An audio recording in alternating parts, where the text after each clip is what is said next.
My name's Jerra Banwarth. I am a pharmacist.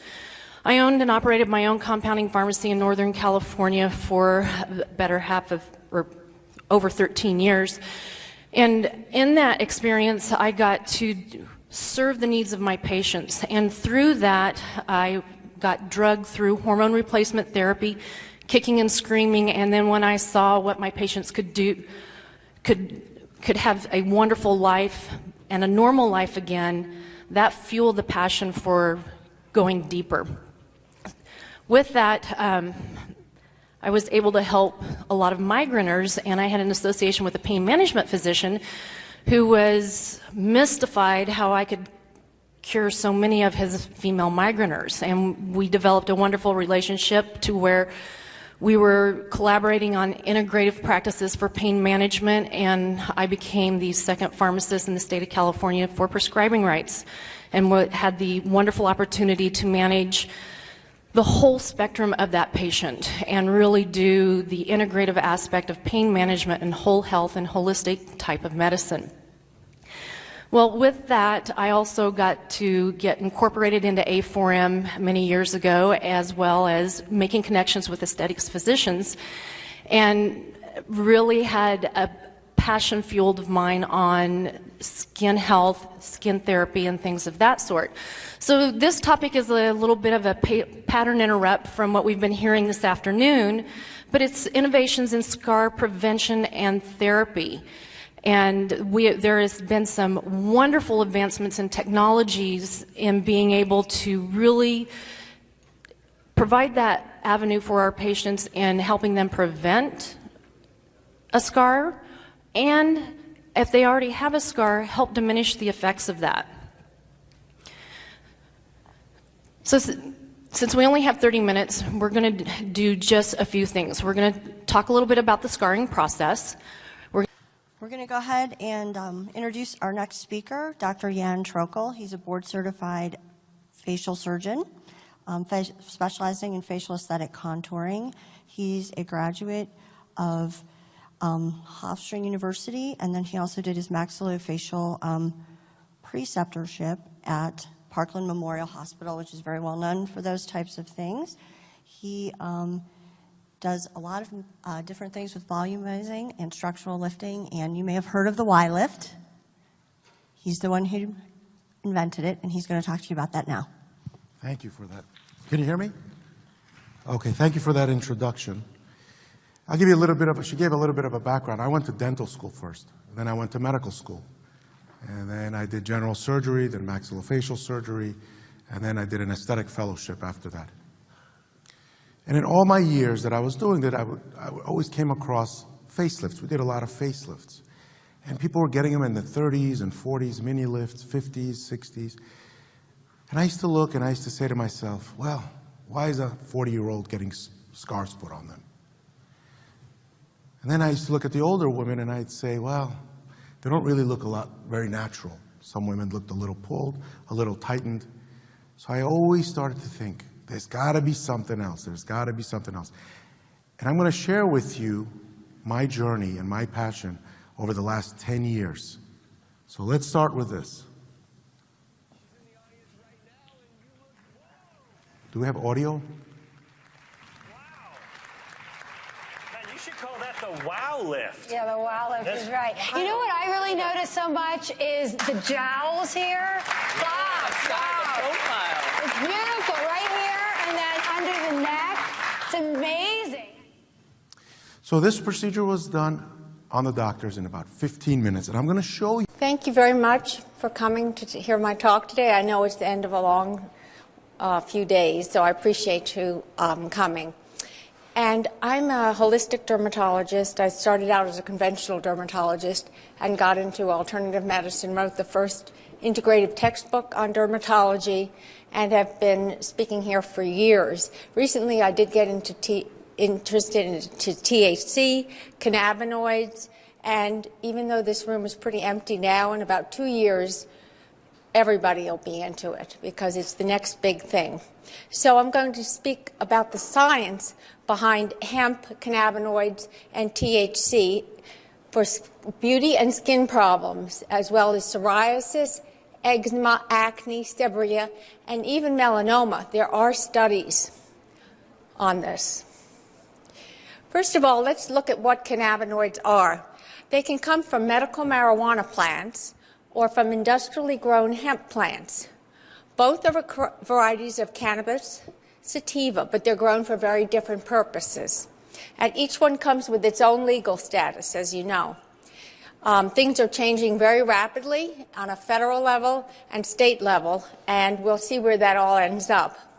On the right, you can see hemp plants, and on the left are marijuana plants, and you can see they look identical.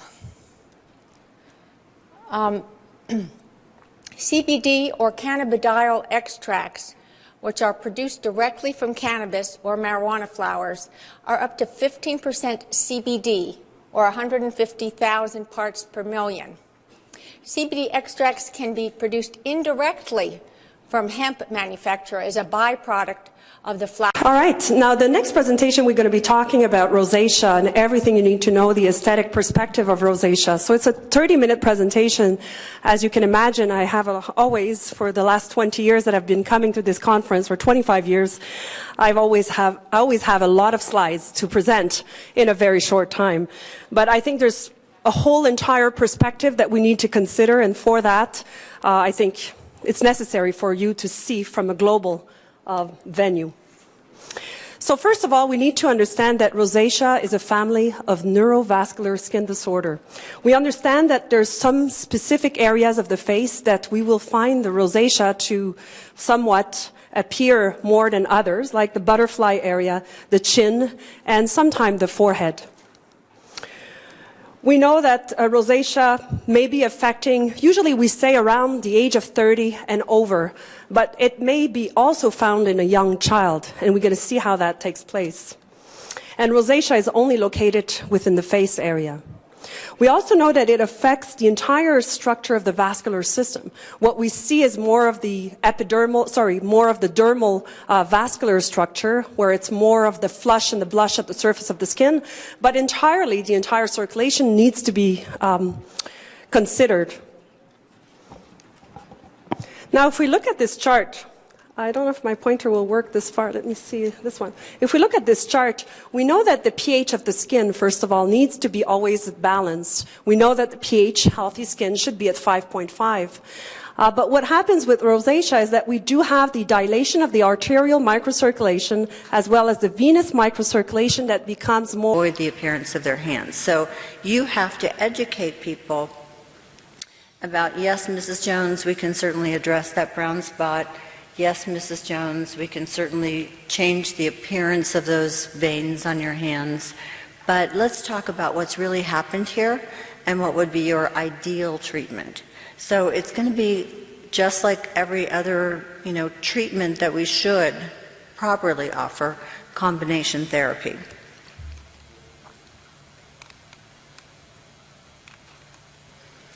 And Madonna is a good example of this. Let's face it, we are good at faces because this is the first thing that people tend to object to. And then we start moving down, okay? And then it goes to the neck and the décolleté, then it goes to the hands. At a certain point, it'll go to the body. So I always say it's like painting one room in your house. It makes, by comparison, the rest of the rooms look like they need rejuvenation as well. So if you look at Madonna, her face looks very youthful and young, but her hands actually show her age. So the aging hand occurs as a result of, as we said, photo damage and the ravages of that, simple aging, and then also volume loss. So hi, I'm very happy to be speaking to you guys today about the hyperpigmentation, called it the dark side. That's a problem that a lot of patients have. Let me make sure I understand. Oh, here we go. I'm going to try to not talk fast. I know that's one of my downsides. I get a little nervous and I speak a little fast, so I will definitely try to slow things down a little bit. So skin color is, just the most perceptible phenotypic variations in humans that we see. And it's based on the amount of the melanin synthesis and the melanosomes and the patterns of the distribution. For centuries, a lot of cultures, they value a lighter skin. It has to do with their class, their caste, whether they were outdoors working or more affluent and indoors, not in the sun. So there's still some of those cultural variances that come up that people are striving for a lighter, more fair skin color. Asian women in particular, they really like to have lighter skin, and they will do almost anything to have a lighter skin. Way back when it had to do with their marriage prospects. So some of those cultural things just also continue on. So skin whitening is definitely a big business. There's a lot of dollars being spent every day for women and men to achieve this. And it's one of the most commonly modifications that happens. And for most, it's just about an even complexion. We associate the a younger, more youthful look with a lighter, brighter face and just more even. So spots are out, even is in. But you can see this picture is a pretty good description of that. You guys all know the structure of the skin. This is just a very detailed. Well, looking in the audience here, I'm not sure that anybody here needs to think about age-defying treatments. You all look so young, and it's just the health aspect that this meeting just, gives forward that I think this is more going to be for your patients than for anybody in the room. But I think this session is going to be a lot of fun. We're going to talk about various aspects of both the skin and the body from the standpoint of both anti-aging aspects as well as aesthetic aspects of medicine. I'll be chairing this session. I'm a dermatologist. I also run the South Beach Symposium, which is a huge medical and aesthetic clinical meeting in South Beach, Florida in February, which is also part of the Tarsus group. And we'll be doing a combination today of a talk, which I'll be giving now, sorry about that, and some demonstrations and talking about specific devices today. So I'm going to start off talking about what I love best, which is dermatology, and the aspects of dermatology and anti-aging medicines, and really looking at innovations to understand both clinically and aesthetically what the future, what the present is doing and bringing us, as well as what the future will bring us. This is a, let me just, am I not? No? Let's try this again. There we go. As part of a CME, these are my disclosures. I work with many, many companies from the standpoint of research primarily. I do a lot of research. I consult with a lot of companies. And I do a lot of speaking, primarily through CME. So as we age, two things happen. We go out in the sun and our skin gets UV damage and ages, but also our body changes. The U.S., as we know, has an epidemic of obesity, fat where we don't want it, and at the same time we're losing fat where we do want it aesthetically, and it's making us look older. And this is a combination of both biologic and environment. This is for. Okay, so here are my disclosures, not quite as long as your list, I don't think. Today, this is not specifically talking about any certain brand. If anyone has any questions about what I use in my office, I'm happy to just explain it to you. I will tell you that every single photo in this basically presentation is from my patient, my office. There's only one that I had to take from the company so I could show you what it did. But again, everyone else is actually my before and afters. So I think now that we've talked about what we can do filling the face, we're going to talk about what we can do to get rid of stuff. And we're talking about, I think that the body is an aspect. How many of you perform body treatments in your practice or offices?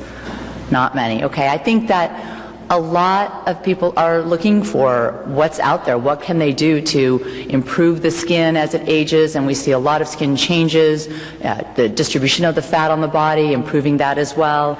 And so there are many different products that are out there now that will work to reduce fat cells and will work to, in addition to reducing those fat cells, actually tighten up the skin. And weight loss does so much, exercise does so much, so we're trying to figure out what are the other options we have to improve the body. Sometimes what we're looking for as doctors, as physicians, as healthcare providers, it's not exactly the same thing that our patients want, but sometimes they overlap. I think it was interesting that the percentage of patients, this was a study in 2012 at the ASDS that showed that over half of the patients interested in cosmetic procedures were actually interested in treatments that specifically would sculpt the body.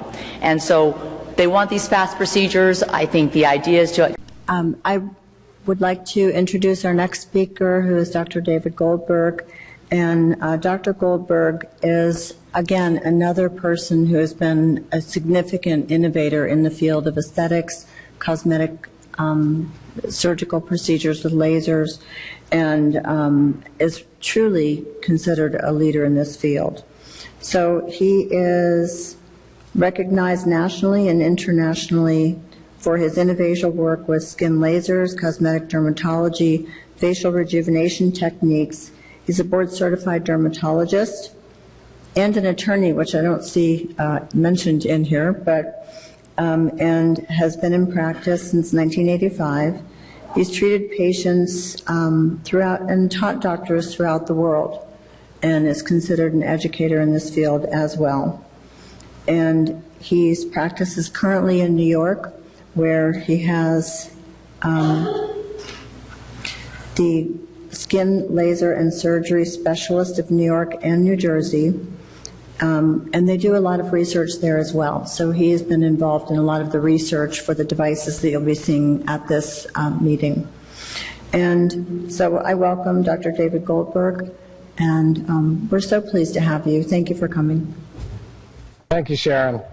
It's a pleasure to be here. When Mark asked me to come down and speak about 6-8 weeks ago, he said to me, David, you have a choice on Friday, today. He said, you can either